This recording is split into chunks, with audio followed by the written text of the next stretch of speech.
Antes de medianoche. Hola amigos, ¿cómo están todos? Muy buenas noches. Bienvenidos a nuestro programa, como siempre, cada jueves a las 6 de la tarde, antes de medianoche, desde ya el 2018, que nos encontramos siempre. Pueden alcanzarnos, pueden encontrarnos en @antes de medianoche show. Allí ustedes se conectan directamente con nuestra página de Facebook. Como siempre, pueden encontrar allí diversos programas. Son podcasts acerca del misterio y los enigmas del hombre. También les sugerimos encontrarnos en nuestro canal de YouTube Antes de Medianoche, Utah, USA. Como siempre, allí ustedes pueden estar en nuestro chat, estar activos, poner comentarios, preguntas, todos serán leídos durante el transcurso de nuestro programa. También queremos recordar a las empresas que nos patrocinan, son 2 empresas locales, Torino Auto Repair, pueden llamarlos al número 801-654-1019, y también los Equity Solid Realtors de Utah, esta empresa del business inmobiliario, con nuestra amiga, su agente Irma Pérez. Ella también está en el número 801-347-9772. Los logos de estas compañías quedan allí rodando continuamente junto a nuestro podcast, así que ustedes pueden apuntar estos números si así hiciera falta. Bueno, vamos a conectarnos ya en un momentito con nuestra amiga Teresa Porqueras Matas. Ella está en Barcelona, ha investigado el tema del satanismo. Hoy vamos a hablar casualmente de eso. Es un tema un poquito álgido, si se quiere, un poquito oscuro, pero bueno, con la magia de las comunicaciones y la tecnología y nuestro amigo Mariano Garbarino desde Argentina, vamos a entrar ya en conexión para que ella nos cuente más acerca de esta investigación que ha realizado durante 3 años dentro de estos movimientos. Si estamos ya listos, vamos a entrar con Teresa desde Barcelona. ¿Cómo estás, Teresa? ¿Cómo nos recibís? Muy buenas noches. Te saluda Renata Constantín desde Estados Unidos de América. ¿Cómo estás, Teresa? Hola, ¿qué tal, amigos? Estoy muy bien, muy contenta y agradecida de que me hayáis invitado a vuestro programa, y contenta también por hablar de estos temas que nos gustan, nos apasionan, y que es el puro misterio, ¿no?, que rodea nuestras vidas. Así es, Teresa. Es un gran tema. Yo te comentaba en la preentrevista varias cositas. Una de ellas es cómo te conocí. Hace unos años atrás estaba yo mirando una cadena muy conocida, también de radio y televisión española, donde hacen mención a tus libros, tus 2 libros, que hoy le vamos a contar a todo el público cuáles son y cuál es el contenido. Muy, muy interesante. Bueno, allí veo una chica rubiecita, un estereotipo muy angelical, y me llama la atención cuando veo que en su mano tiene un libro que dice Yo satanista. Y allí comencé a preguntarme si realmente esto de romper con los estereotipos, ¿no?, sumergirse en algo que es lo opuesto de lo que el mundo puede esperar, para poder informar a la gente sobre temas que no se hablan siempre, Teresa. Yo quiero contarle al público, antes de ir directamente con todo esto, vos nos vas a contar porque vas a relatar todo lo que has vivido, incluso experiencias, acerca de tu trayectoria. Es muy interesante también que todos lo noten, ¿verdad? Sos una filóloga, licenciada en Filología Hispánica. También trabajaste como reportera de televisión en el programa de los misterios del Canal 8 TV, divulgadora radiofónica en la sección de noticias de otros programas como Puerta al Misterio, esto en Radio Barcelona. Son todos los trabajos que has realizado, y has trabajado también como redactora de diferentes audiovisuales para Teva Films. Has estado también en diferentes colecciones narrando de DVD, siempre dentro del tema paranormal, que es un gran tema. Y has escrito estos 2 libros, que son sorprendentes. Uno es Yo satanista, como mencionaba, y el otro es Cara a cara con Satanás. Vamos a hablar de él hoy, vamos a hablar quién es, quién ha sido durante toda la historia, porque Teresa, si algo llama la atención, es este ser, las descripciones de él, Él es el responsable de todo el mal que vivimos. Aparentemente, así es como se lo describe. El diablo es la personificación misma del mal. Es el diablo, es el demonio, es Satanás, es Lucifer, Mefistófeles, en fin. Lilith, dentro del ámbito femenino, si se quiere, está mezclado con la mitología, la teología, el arte, la literatura, está en todos lados, pero parece que antiguamente la cosa era distinta. De acuerdo a los griegos, el latín, las lenguas muertas, algunas, el término viene de diabolus, el diablo, diabolos. Es el causante, como decía, del mal del mundo. Sin embargo, parece que en el proto-indo-europeo este término deivos significaba los brillantes, los celestiales, los resplandecientes. Parece que todos estos en algún momento de la humanidad tuvieron que ver, estuvieron todos juntos, pero a partir del siglo XIII el clérigo Gonzalo de Berceo le atribuye todo el mal que un ser puede tener. Así comienza paulatinamente a ser el más malo de todos. Para el zoroastrismo es Angra Mainyu, para el budismo Mara, también tentó a Buda. Para los griegos el dios Pan, que solía tener una flauta. Esta influencia del sincretismo judío-cristiano llegó a través de Samael, el dragón, la bestia 666. Un ángel caído, eso lo sabemos muy bien. En América, para los incas, era mejor llevarse bien con él. Teresa era su pai y necesitaba sacrificios. Para los mayas, Ajahuab era exactamente lo mismo, esta vez en el inframundo. Pero si vos estuviste, Teresa, cara a cara con él, contanos quién es. Una interesante pregunta y muy compleja, la Iglesia Católica siempre nos ha hablado de Satán como esa figura pérfida, malvada, que tienta al hombre y que hace que el hombre peque y que el hombre sea malvado por naturaleza. Desde la época medieval se ha hablado de este Satán y se buscaba cuando había, por ejemplo, unas malas cosechas, cuando había tormentas, cuando había la aparición de las brujas, siempre se creía que detrás de todo esto estaba Satán, Belcebú, el demonio, ¿no? Es una figura que siempre ha estado con la humanidad desde el principio de los tiempos, ¿no? Porque desde el momento en que nacieron las religiones, nacieron dos conceptos antepuestos, que son el bien y el mal. El bien venía relacionado con todo lo que son las religiones y el mal venía referenciado por esta figura que el hombre de alguna manera ha creado y que siempre ha tenido muy presente desde el principio de los tiempos. De hecho, actualmente la Iglesia Católica, las religiones, defienden que existe el demonio, que defienden que este demonio existe como ser y que de alguna manera está entre nosotros. De ahí la existencia de, por ejemplo, los exorcismos, ¿no? Es una figura muy compleja que yo a través de mi obra he intentado explicar y os puedo explicar también lo que es la visión del demonio desde el punto de vista actual, que difiere mucho del pasado, ¿no? Estaríamos ahí en contraposición una visión pasada y una visión actual mucho más moderna y aposentada con nuestra realidad.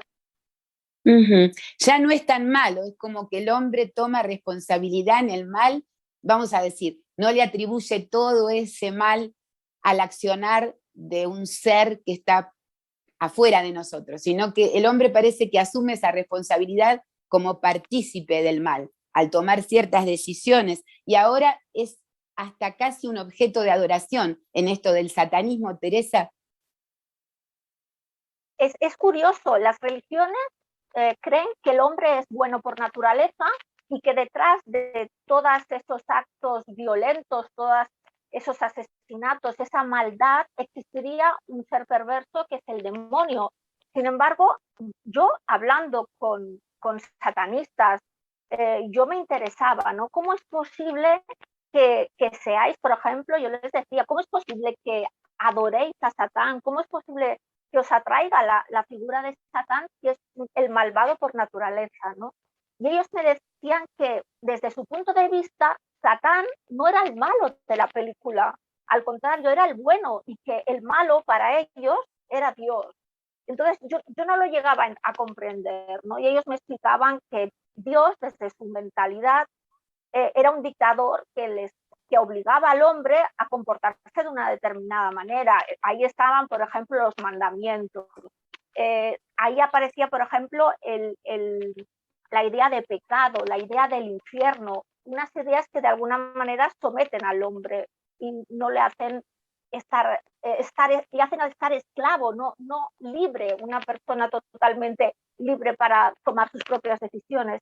Y los satanistas me decían que para ellos Satán es el espíritu crítico, es el símbolo de la rebelión, y que en ningún momento para ellos Satán simbolizaba el mal, todo lo contrario. Ellos decían que Satán ama al hombre y quiere que cada persona tome sus propias decisiones. Y ahí hablaremos un poquito más, ahondaremos en esta idea de que los satánicos, los satanistas, rechazan lo que es el dogma, un libro que te diga, que te ordene lo que tienes y no tienes de hacer. No hay ninguna Biblia que sigan los satanistas. Los satanistas son libres, completamente libres de ataduras, y esa es la idea que actualmente es el satanismo, ¿no? Es una idea de libertad auténtica, sin dogmas, sin reglas, sin leyes, pero ahondaremos en eso. Teresa, ¿en qué se basan ellos? Porque vamos a decir, todo el cristianismo, todos estos movimientos judeocristianos, hablamos de libros antiguos, la Torá, si se quiere, después ha trascendido todo lo que es la Biblia, los conocimientos muy antiguos. Yo mencionaba aquí otras culturas del mundo, los conceptos que había en cuanto al diablo. ¿En qué se basan ellos en el satanismo para decir esto? Que él en realidad era como un personaje que impartía conocimiento, que se opone a Dios el Padre o a un ser superior que tenía mayor autoridad, y se opone para el beneficio de la humanidad. Muy por el contrario de lo que nosotros creemos en el jardín del Edén, que allí parece haber empezado todo. Sí, es muy curioso porque son dos maneras de entender la misma figura, son dos maneras contrapuestas, ¿no? La religión tiene muy claro, como te comentaba, que el hombre es un ser bondadoso por naturaleza y que hay un ser malvado, que es ese demonio, que le impulsa a pecar. Esta idea nos viene inculcado de generaciones en generaciones, porque las religiones en general, sobre todo las abrámicas, que son las que tenemos aquí en Europa, las que más he estudiado, ¿no? Creen que el Dios es un ser que realmente protege al hombre, es un ser que necesita al hombre.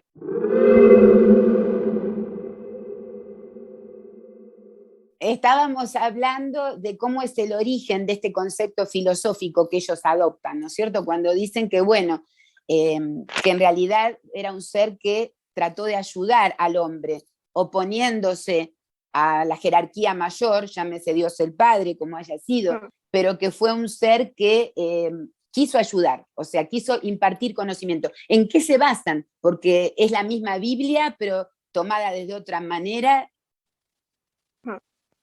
Los satanistas son unos grandes conocedores de la Biblia, se la saben todos de pe a pa, y esta es una cosa que a mí pues realmente pues me chocaba, ¿no? ¿Cómo es posible que los satanistas sepan tanto de la Biblia? Y en la Biblia se nos explica, hay un pasaje en el que el diablo más bello de todos, Lucifer, discute de alguna manera con el creador, y de alguna manera le dice que no está dispuesto a adorar al hombre.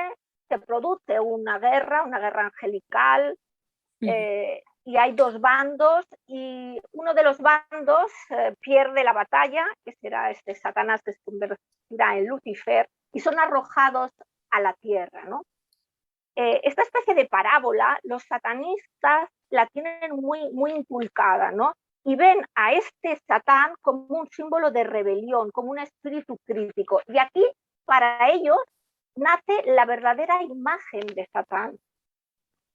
Hablando con satanistas, hay tantos satanismos como personas individuales, y hay lo que ellos llaman arquetipos, el arquetipo de Satán, el arquetipo de Lucifer. Para ellos Satán es el símbolo de la rebelión, es un ser hedonista, y Lucifer, para ellos, aparte de esto, sería también el que les da el autoconocimiento. Y todo de alguna manera forma parte de esta filosofía. Satán, Lucifer, Belcebú, no son seres demoníacos malignos, todo lo contrario. Para los satanistas son seres que dan la libertad al hombre, la libertad para que el hombre pueda decidir qué hacer en su vida, qué camino tomar. Las religiones, por ejemplo, dicen que las relaciones sexuales son pecaminosas, eh, eh, y los satanistas todo lo contrario. Ellos creen, por ejemplo, que las relaciones sexuales en toda su envergadura son sanadoras. Hay que encontrar el placer en este mundo, porque muchos de estos satanistas creen que no existe un más allá, porque al negar la existencia de los dioses y al negar la existencia de un más allá, evidentemente no creen en el infierno católico.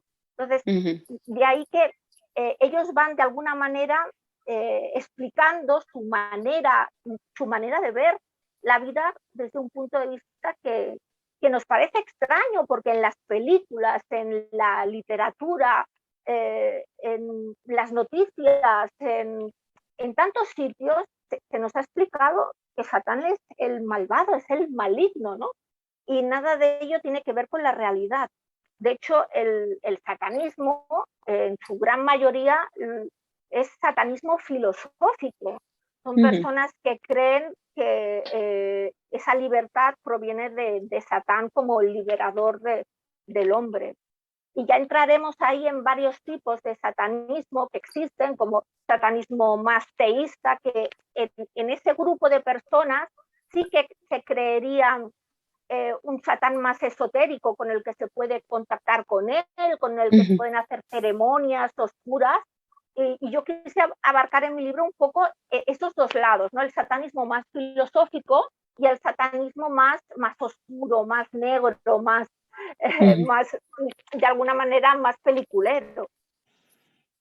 Sí, que es al que estamos más acostumbrados, Teresa, porque todo lo que conocemos del satanismo tiene que ver con eso, con esos rituales de sangre, los gatos negros, todo relacionado a la brujería, la necrofagia, si se cree, porque muchas veces se habla de que comen cadáveres para tener mayor energía, mayor conexión, los sacrificios, rituales sexuales, todo eso. Bueno, vos nos vas a contar, entonces nos decís que hay diferentes tipos, como hablábamos recién, pero en todos ellos hay un sistema, por así decirlo, una manera de adoración. Teresa siempre, vamos a decir, él siempre es el líder, Satanás, siempre es el líder, tenga otras características, es su Dios, toma el lugar de un Dios. Bueno, aquí hay que un poquito explicarlo bien. En cualquier religión, el líder, el Dios, es una figura a la cual se debe adoración y se debe sumisión. Esto es lo que sucede en cualquier tipo de religión, ¿no? Siempre hay un ser, el ser supremo, y luego pues estaríamos pues todos los demás, ¿no? La humanidad. En el satanismo todos somos iguales. En el satanismo, Satán es una figura a la que no hay que adorar como cualquier religión, sino hay que conocer. Es una figura que no funciona como una religión, porque los satanistas reniegan de cómo funcionan las religiones. Para ellos, lo que es el satanismo es no dioses, y el único Dios posible que existe para cualquier tipo de satanista es el propio Dios. Ellos creen que el hombre es el propio Dios. Entonces, como el hombre de alguna manera se deifica, hay que hacer toda una serie de cosas para que este hombre sea feliz en la tierra. Y por eso, pues hay que hacer lo que es tener una gran libertad en esta tierra, hay que tener una satisfacción a todos niveles, nivel intelectual, nivel carnal, y hay que gozar al máximo de lo que tenemos, porque esa es la idea de Satán, ¿no? La de sentirnos vivos al sentirnos vivos y no sentirnos pecadores, viviríamos de alguna manera en plenitud. No existe, Teresa, tal cosa como los premios, las recompensas o los castigos. No existe nada, vos lo mencionás. Entonces, este sentido de trascender, donde uno tiene tanto cuidado espiritualmente en su día a día, eso de ser bueno, ¿no? Tratar de ser bueno con el prójimo, comportarse bien, porque en un momento vamos a hacer como una especie de recuento de nuestras acciones. Eso no existiría. Ellos no piensan en trascender. ¿Todo termina con la muerte o sí hay una manera de trascender? Bueno, hay varios grupos dentro del satanismo. Ya te comentaba que hay tantos satanismos como individuos. Hay, por ejemplo, el satanismo más ateo, que creen que no existe Satán como ser, que creen que no existe esa trascendencia, que creen que no existe el más allá, por ejemplo, y entonces basan su concepción de vida en el vivir el aquí y el ahora, pero no basándose en la idea dual que nos otorgan las religiones del bien y el mal, sino creyendo que hay una escala de grises y que la moralidad la tiene cada individuo. Ellos no dicen no cometas un crimen, ellos no dicen no violes porque están a favor de las leyes de los países, pero ellos no creen en esas reglas impuestas por la religión, en esos mandamientos, ¿no? Esta es la idea de los satanistas más ateos. Luego hay otro tipo de satanistas más teístas que sí que creen que Satán existiría, pero no como el concepto que las religiones nos imponen, sino que sería algo más fluido, algo que sería fruto de nuestras mentes, algo incluso que lo habían construido la mentalidad de los humanos. Hay múltiples ideas sobre esta existencia de Satán. Y esta idea perdura en estos satanistas y se cree que existiría otra vida, algo trascendente, pero nada que ver con lo que nos están explicando las religiones. Muchos de ellos, por ejemplo, creerían en la reencarnación y muchos brujos negros me comentan que ellos serían capaces de evitar esa reencarnación o de alguna manera comunicarse con otros mundos, porque ellos trabajarían lo que es la magia negra y tendrían unas ciertas posibilidades, dicen ellos, de comunicarse con esos otros mundos en sus rituales.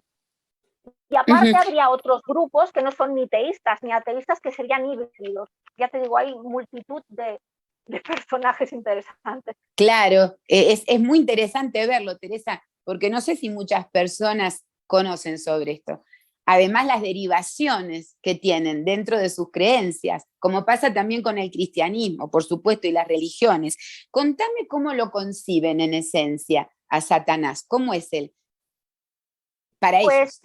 Sí, pues mira, yo cuando empecé el libro estuve leyendo cierta literatura que no me acabó de convencer, porque muchas personas, muchos autores, a la hora de escribir sobre satanismo hacen un copia-pega y no explican el satanismo desde dentro, ¿no? Entonces tuve la suerte, la fortuna de conocer a un sacerdote satánico de aquí, de Barcelona, y fue a través de él, guiándome por él, que pude conocer a integrantes de su grupo y de otros grupos y pude formularle todas estas preguntas. Así que las contestaciones durante estos 3 años en los que he estado investigando son contestaciones que a mí me abrieron mucho los ojos, ¿no? Desde su realidad, que nada tiene que ver con los conceptos que nos estaban inculcando. ¿Me habías preguntado? Dime. Sí, la pregunta es, ¿cómo es en esencia? Vamos a decir, para las religiones, Dios el Padre tiene una jerarquía, Dios el Hijo es Jesucristo que descendió a la tierra, que tomó forma corpórea, que en el inicio estaba con el Padre, bueno, está en un lugar, algunos lo consideran una esfera donde ellos están, otros lo consideran un todo incomprensible para el hombre, pero siempre hay un lugar y hay una forma, ¿no? ¿Cómo es Lucifer? ¿Cómo es para ellos Satanás? Pues ¿Está en un mira, lugar también? sí, para los satanistas ateístas, que son una inmensa mayoría de satanistas, como de Satanic Temple en la actualidad, o de Church of Satan, etcétera, Satán no existiría. Satán sería una metáfora, un símbolo, una manera de ser rebelde en nuestras vidas, pero no existiría como tal. Yo cuando hablé con estos satanistas que me decían que no existía para ellos Satán, de alguna manera me quedé perpleja, ¿no? Y ellos defendían este satanismo más filosófico. Para ellos Satán es un personaje rebelde, crítico, pero en ningún caso existe. Es todo mitología y lo habrían inventado las religiones. Y luego me entrevisté con personas que realmente creían en este Satán, y ya te digo, las personas que creían eran satanistas más teístas, que creían que era como una especie de egregor, una especie de pensamiento que había creado la humanidad, y ellos decían que sí que existía, porque lo había conformado el hombre a través del tiempo, y ellos creían que sí se podía contactar con estas entidades. Y ahí me interesó mucho el encontrar a determinados satanistas que ellos en sus ceremonias contactaban con estos demonios.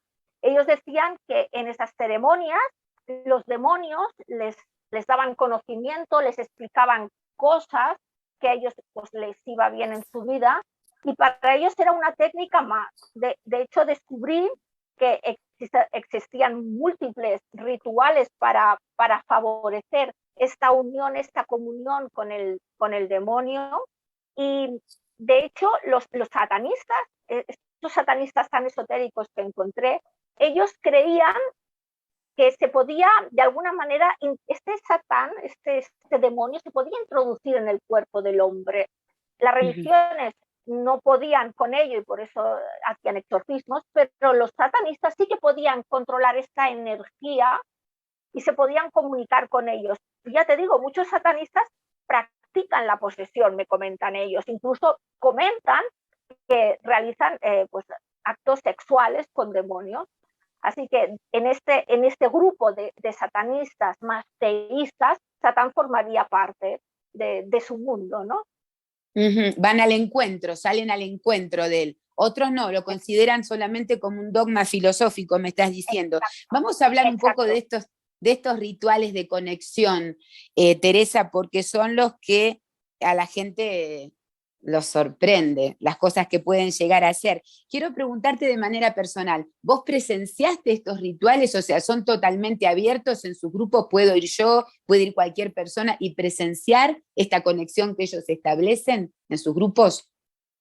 Bueno, a ver, iremos hablando de ello, pero el satanismo para estas personas es algo muy serio, no es un espectáculo. Así que de entrada sería algo pues no visible para los mundanos. Yo me lo tuve que ganar porque abiertamente les comenté que estaba haciendo un libro, quería aprender, quería ser uno más de ellos, y yo lo pude presenciar, pero me lo tuve que ganar, tuve que experimentar, pero realmente no es una tarea fácil.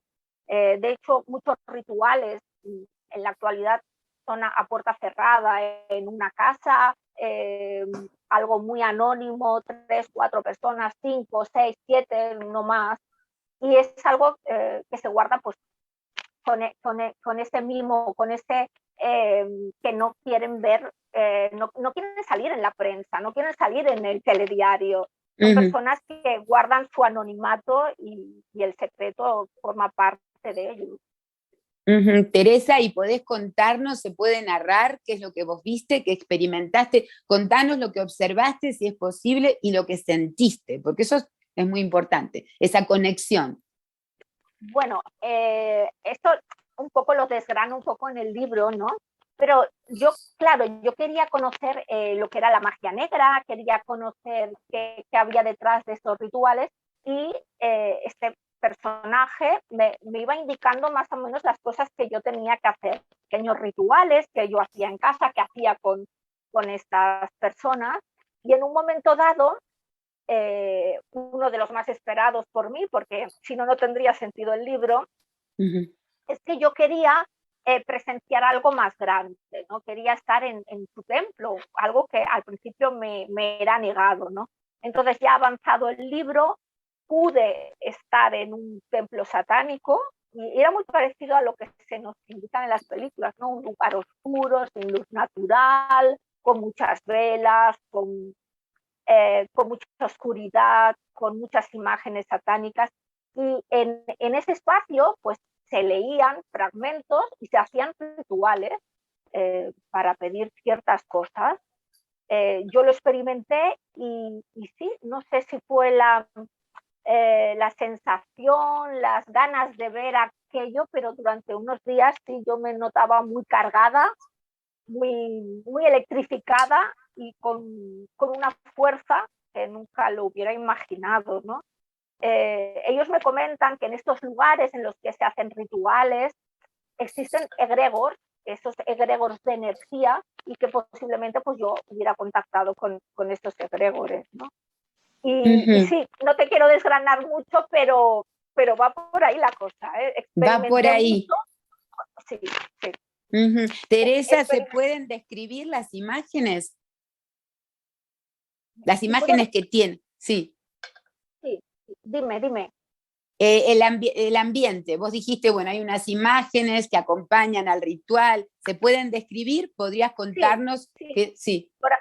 Por ejemplo, en todo ritual satánico hay una imagen que no puede faltar, que es Baphomet. Baphomet es una especie de cabrito que está sentado, es una imagen muy conocida con unos cuernos.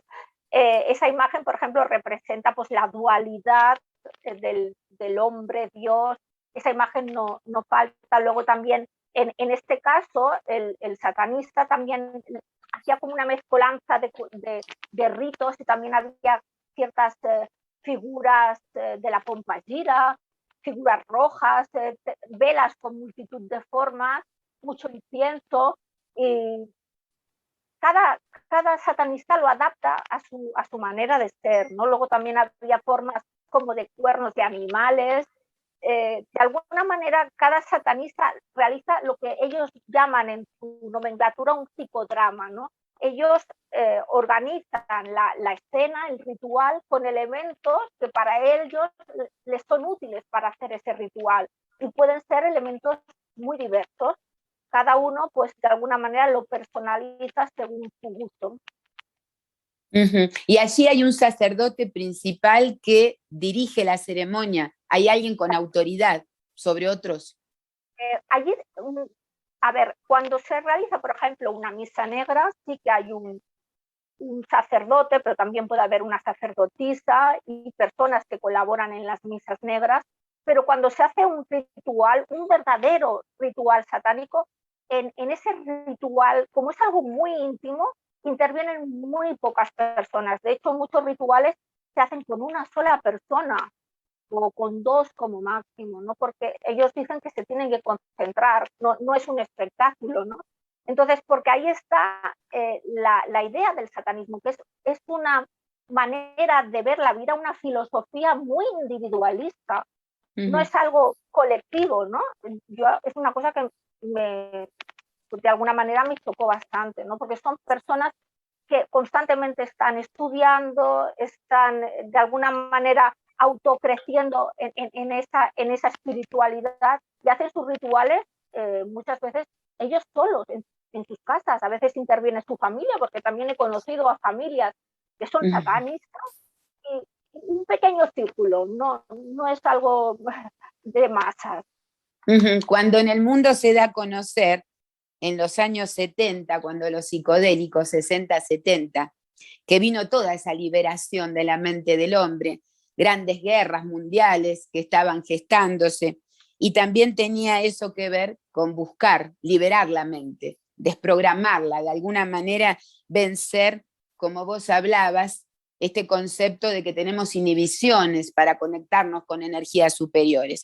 Ahora, allí el mundo del rock, Teresa, no estuvo exento de esto, al contrario, se habló siempre de bandas que estaban muy relacionadas, y esto lo traigo, aunque no es parte de mi programa, la música, es porque siempre se habló que hay gente dentro de este ambiente que ha hecho conexiones, ¿no? Con el satanismo, con estas creencias.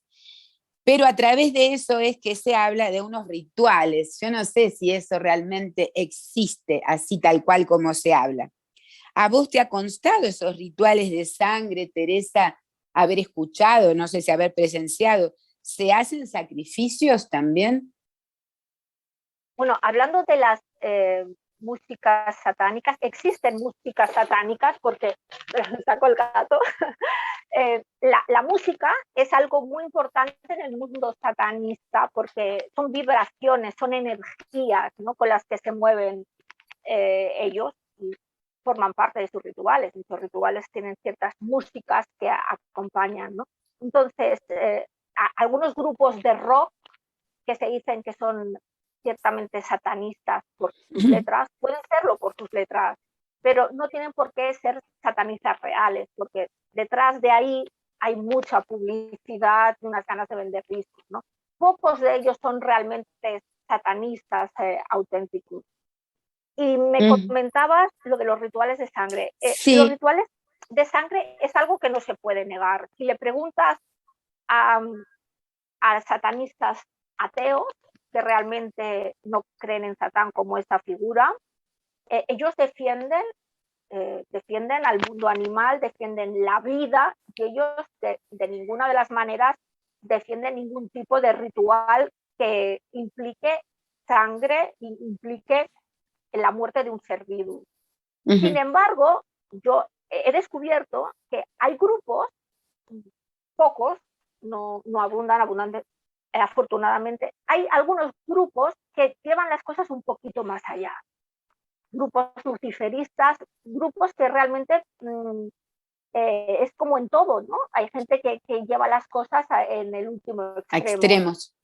Sí, lleva las cosas a extremo. Y sí que existen esa idea del ritual de sangre para purificar, para de alguna manera nos vengan a aquellas cosas que nosotros queremos para nuestro bien, a cambio del ritual. La sangre pues sería de alguna manera la ofrenda, ¿no? Sí que hay esos grupos porque yo he estado en contacto con estos grupos. De hecho, hubo una parte que la editorial me eliminó del libro, pero yo estuve en contacto con un satanista de Hispanoamérica que le hacía rituales con animales y me hizo un ritual para mí. Yo en ese momento lo desconocía y un día me dice, he hecho un ritual para ti con esta red y bueno, eso se eliminó del libro, pero sí, él hacía rituales de sangre. Ahora, de aquí a que se hagan rituales con seres humanos, aquí es otro aspecto que habría que delimitar, ¿no? Hay mucha fantasía, hay mucha literatura, y en España, por ejemplo, no hay ningún caso demostrado de un crimen satánico. Muchos de los crímenes que nos han llegado realmente no son satánicos, son personas criminales que, obsesionadas por determinados aspectos, han cometido un crimen y no tienen nada que ver con esto. Así que habría un poquito que delimitar exactamente qué es satánico y qué no es satánico. Los rituales con sangre y animales sí, evidentemente se hacen, no se puede negar, es algo que está ahí. Ahora, de ahí a que haya crímenes, eso habría que demostrarlo y de momento no está tan claro que se pueda demostrar ese aspecto. Teresa, ¿él da algo a cambio? O sea, vos utilizaste la palabra, hacen un ritual para conectarse y también a cambio. ¿De veras hay algo como eso que se habla de que si uno quiere ser poderoso, quiere ser famoso? Porque de eso se habla mucho. ¿Él empodera a la gente, les da un poder?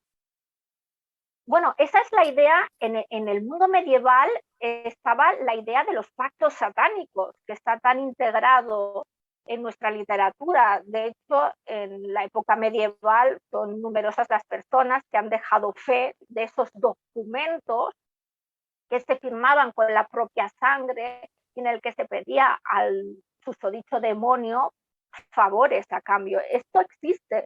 Si vamos a nuestras bibliotecas, veremos documentos que dan fe de eso. Según los satanistas, estos pactos en realidad son pactos que hace el satanista consigo mismo.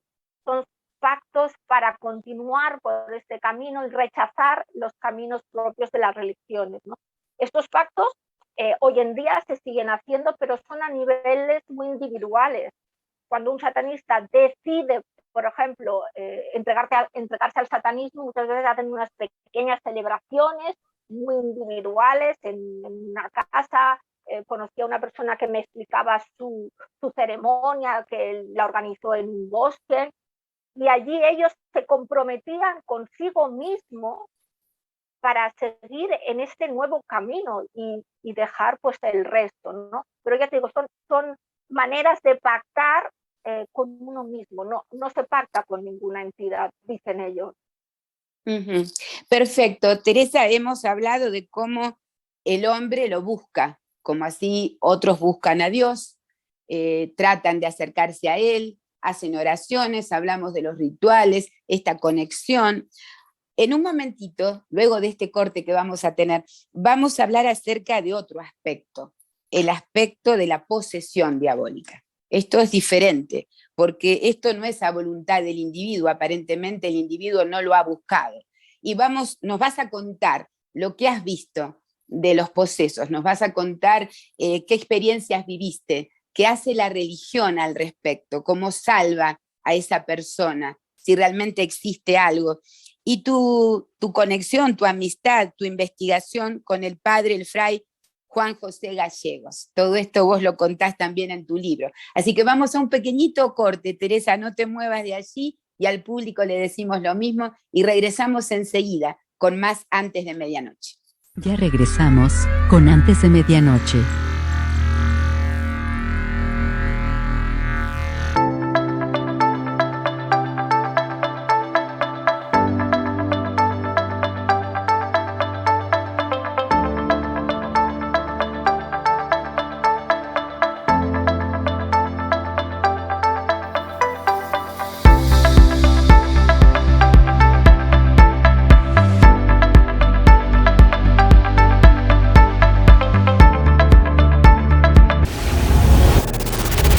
Antes de Medianoche. Muy buenas noches, ¿cómo están todos? A partir de este jueves, Antes de Medianoche cambia de horario.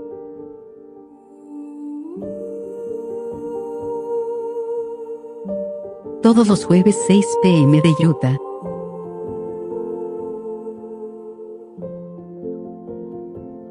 Recuerda nuestro nuevo horario y síguenos en nuestro canal de YouTube.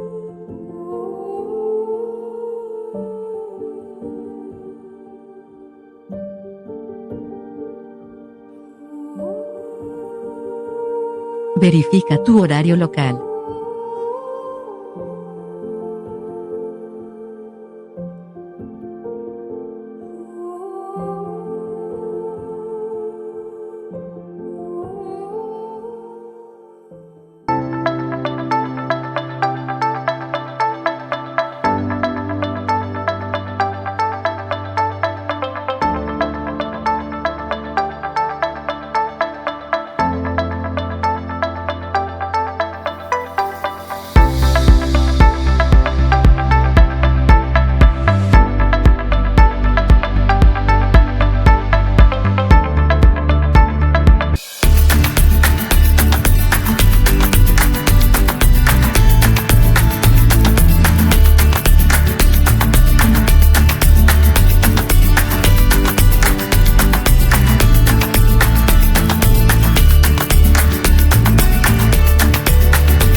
antes de medianoche. Bueno, antes de continuar con este interesante tema, vamos a agradecer a los grupos, como siempre, que nos comparten, dan un like y hacen posible que antes de medianoche se difunda, se conozca por todo el mundo. Agradecemos a los argentinos en Madrid, la página oficial Visión OVNI, con Silvia y Andrea Simondini, los argentinos en Utah, latinos en Utah, uruguayos en Las Vegas, Nevada, Estados Unidos de América, Urantia Internacional. Agradecemos a los avistamientos OVNI en la Argentina y el mundo, Parapsicología Espiritual, Missing 411, a SUFON, la Asociación de Ufólogos del Norte de Chile. Agradecemos a los latinos en Utah County, OVNIS, Reportes Argentina Oficial, los podcasts en Salt Lake City. También agradecemos a OVNIS Paraguay, Café Ufológico de Santiago de Chile, los argentinos en Miami, Florida, Park City Eventos Latinos, hispanos en Sacramento. Agradecemos al grupo de los hispanos en Arizona, latinos en New York, Enigmas, Misterios, Arqueología, también los ufólogos Uritorco, la Cena Ufológica, Hispanos Unidos en Boston, latinos en Long Island y New York, los hispanos en el norte de California. Bueno, son muchos grupos y grupos del mundo también, así que agradecemos a todos por compartir nuestro podcast de antes de medianoche. Bueno, Teresa, vamos ahora al otro aspecto, el que hemos visto en la película nunca olvidada, El Exorcista. Había que ser muy valiente, Teresa, para ir al cine y ver esa película. Todo el mundo se descomponía, salía enfermo, le hacía mucho mal. Pero bueno, vos formaste parte de algunas de esas ceremonias de exorcismo. Conociste a este cura, el padre Juan José Gallegos, y también estuviste en Alcalá de Henares con el padre Fortea. Te has comunicado con los curas y el exorcismo de la Iglesia Católica. Contanos cómo funciona. ¿Por qué una persona es poseída? Es complicado y es una pregunta que yo le he hecho a los exorcistas españoles. ¿Por qué es posible que las personas se puedan poseer, ¿no? Pueda entrar un demonio en ellas, ¿no? Y ellos me dicen que el demonio existe. Ahí partimos de la base que ellos creen en la existencia del maligno. Y ellos creen que este maligno de alguna manera está entre nosotros y que de alguna manera puede interaccionar con el humano. Y ellos hablan de ello en sus reuniones. Sobre todo hay una reunión importantísima que se hace anualmente en Roma, en el Vaticano, donde hay reuniones internacionales de exorcistas, donde se habla de este tema y ampliamente tocan las maneras con las que el demonio podría interactuar con el humano. Y ellos dicen, por ejemplo, que entrando en lugares malditos, que sería una de las maneras, practicando rituales de magia negra, formando parte del satanismo, practicando el reiki, practicando pues artes adivinatorias, practicando el tarot. Hay múltiples formas a través de los cuales dicen los exorcistas que el demonio podría contactar con las personas. ¿Sí?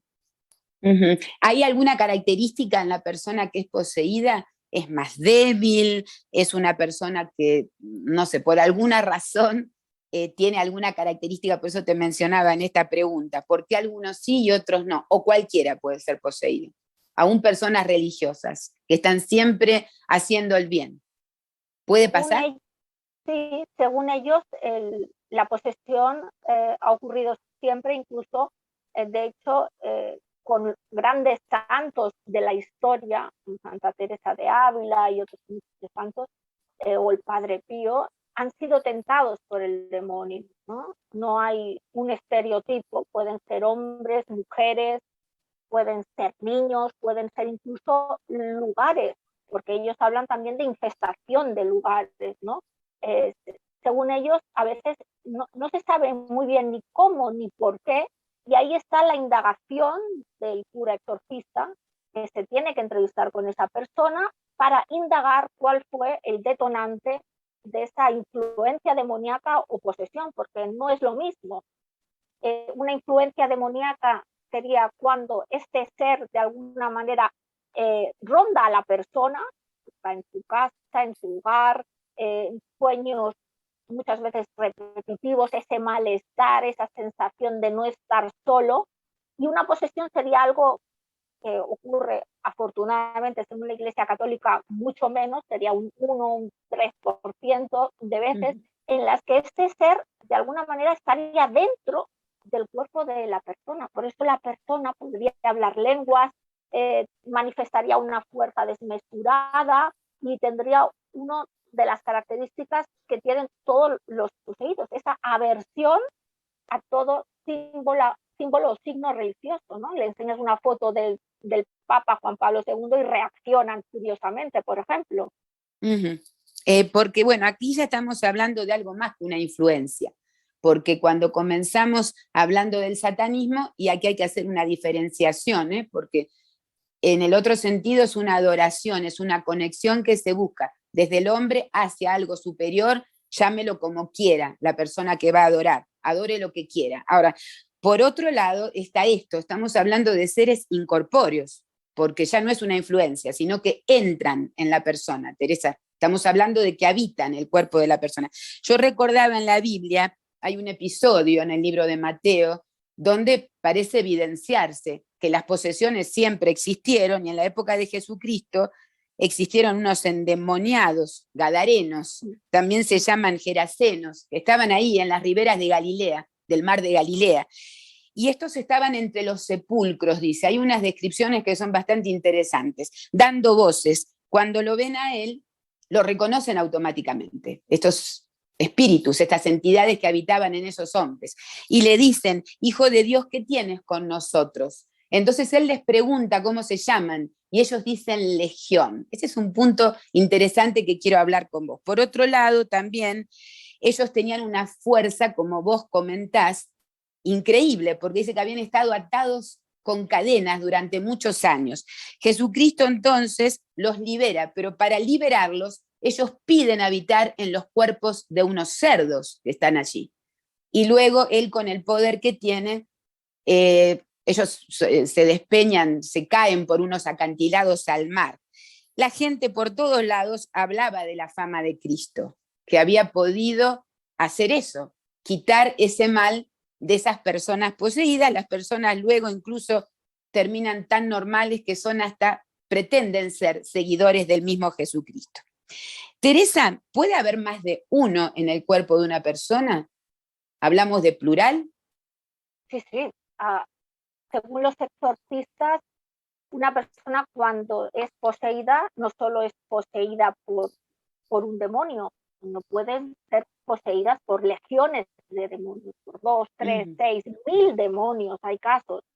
Incluso ellos hablan no solo de demonios, sino también hablan de entidades, como si fuera una especie de entidades no demoníacas, pero determinadas entidades espirituales que pudieran de alguna manera provocar todos estos fenómenos.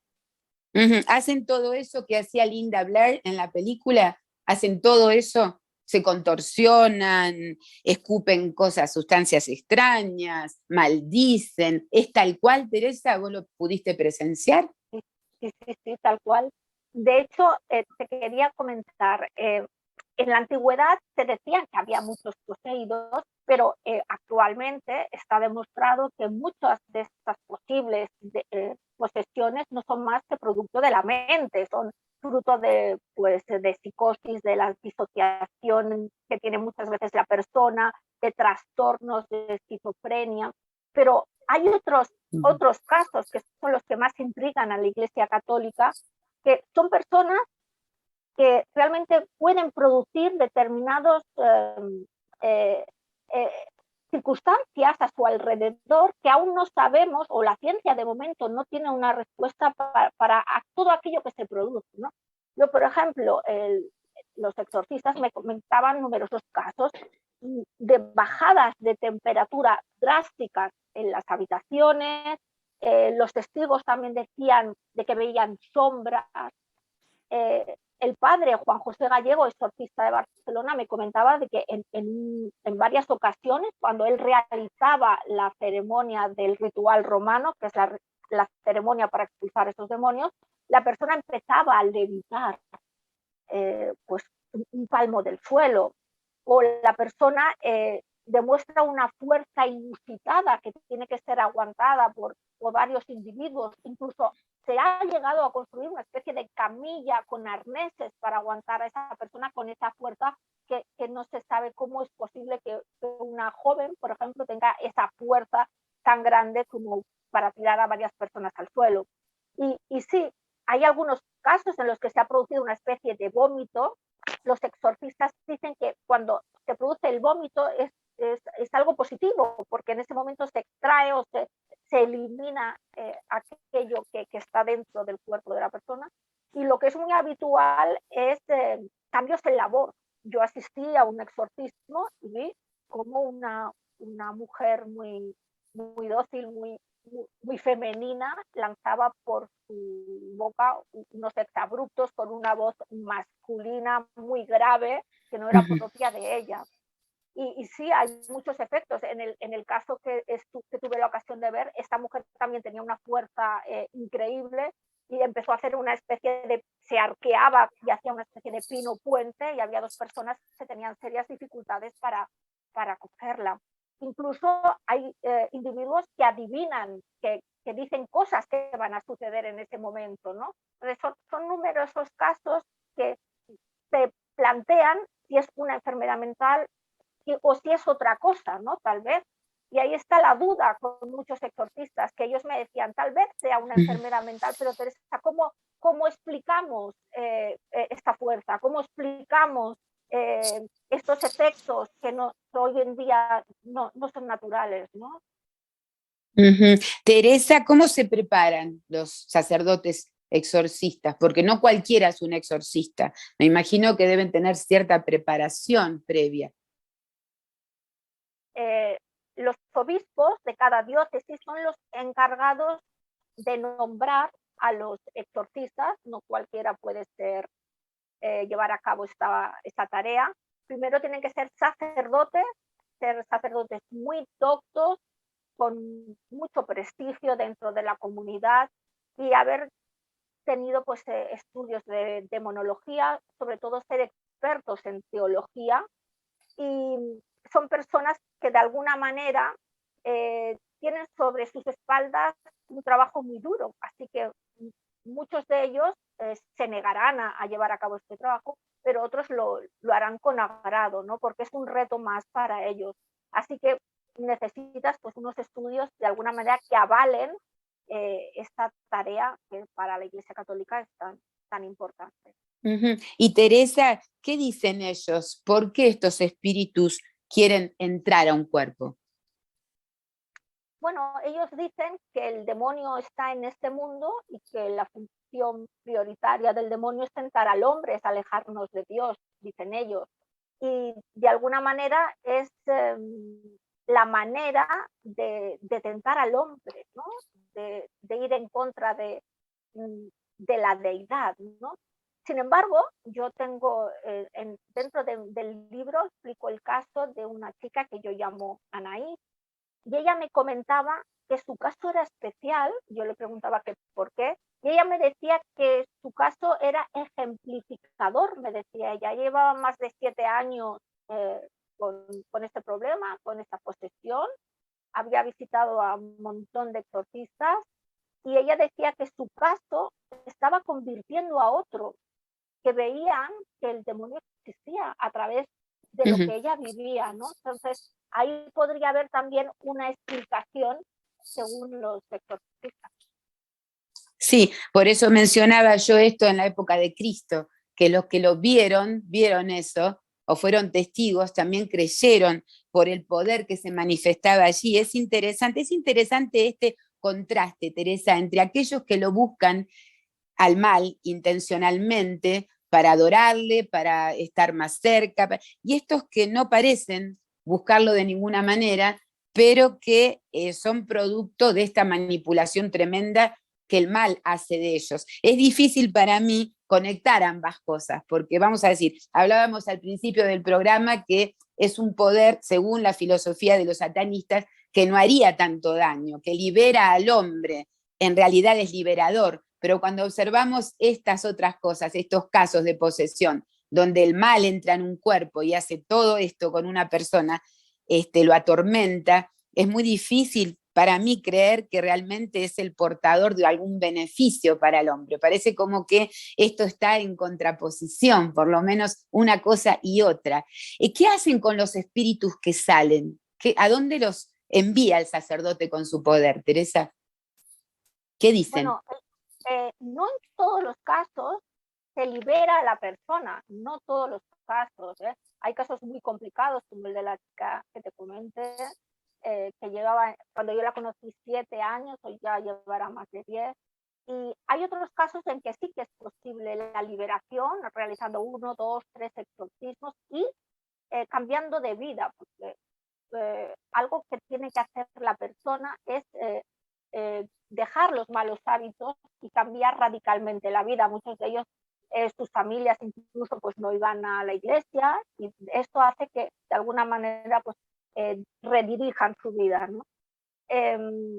Pero todo depende. ¿Puede un niño tener estas experiencias o vivir una posesión? ¿Hay niños poseídos? Y tanto los exorcistas tienen en su haber niños, incluso bebés, ¿sí? También se produce. ¿Sí? Incluso sé de un caso en la que estaba la madre y la hija. No se sabe muy bien por qué, pero es como si la bestia que dicen ellos pues pasara de generación en generación. Qué interesante, en algunas familias se da. Sí. En algunas familias. Es muy curioso. Es interesantísimo lo que nos contás. Teresa, ¿y qué instrumentos se usan? ¿Qué usa el sacerdote? ¿Es así como lo vemos en las películas? ¿Es con un crucifijo, con agua bendita? ¿Es exactamente igual? Ellos son sacerdotes, entonces tienen que estar vestidos adecuadamente.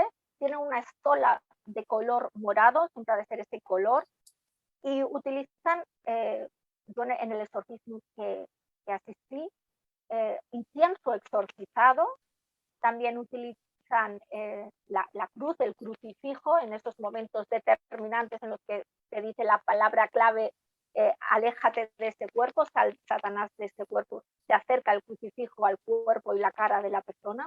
Y sobre todo se recitan las oraciones propias que están escritas en el ritual romano del exorcismo, que es el libro por excelencia que sirve al sacerdote para dirigir de alguna manera esa sesión, ¿no? Muy interesante. Teresa, dentro de tu investigación, ¿encontraste otras religiones que practican exorcismos? Sí, en todas las religiones, desde el mundo antiguo, incluso el mundo egipcio, existe la figura del demonio, y en todas las tradiciones habidas y por haber existen casos y existe literatura de que esas entidades han entrado en comunión con el hombre. Así pues, estos exorcismos se producen en todas las religiones, desde la judía hasta la hindú, en el islam, en todas, absolutamente todas las religiones hay casos y hay métodos, hay rituales para expulsar a estas entidades. Todo y que se dice que los exorcismos católicos dicen que tienen como más eficacia. Qué interesante. Teresa, ha sido mucho esto que nos has compartido. Es un poco fuerte porque tengo que confesar que a mí misma sí me parece, me hace sentir. Es diferente, no hemos hablado nunca de esto en el programa. Quizás algunas veces tocamos algunos temas, ¿no? Referidos, pero nunca así desde adentro, como vos nos contás. Y lo que más a nosotros nos llama la atención, por lo menos a mí, es que vos lo viviste, lo contás porque estuviste allí. No estás narrando algo que sucedió a otro, sino que estuviste presente.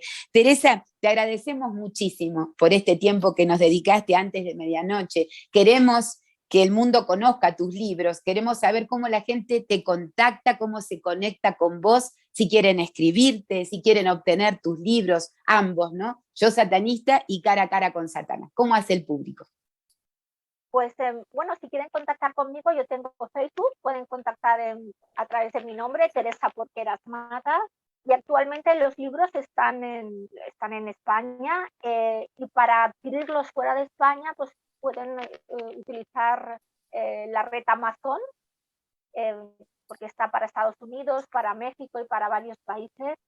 Y en cualquier caso pues pueden contactar con las editoriales. La editorial de Yo Satanista es Sidonia y la editorial de Cara a Cara con Satanás es Apóstol. Perfecto. Muchísimas gracias, Teresa, por todo lo que nos has dicho hoy, por este tiempo. Te mandamos un cariño muy grande. Nos vamos a mantener siempre en contacto contigo y con España también. Muchas gracias. Gracias a vos. Bueno, nos despedimos del público. Será hasta nuestro próximo programa en una semana de antes de medianoche. Hasta entonces. Antes de medianoche.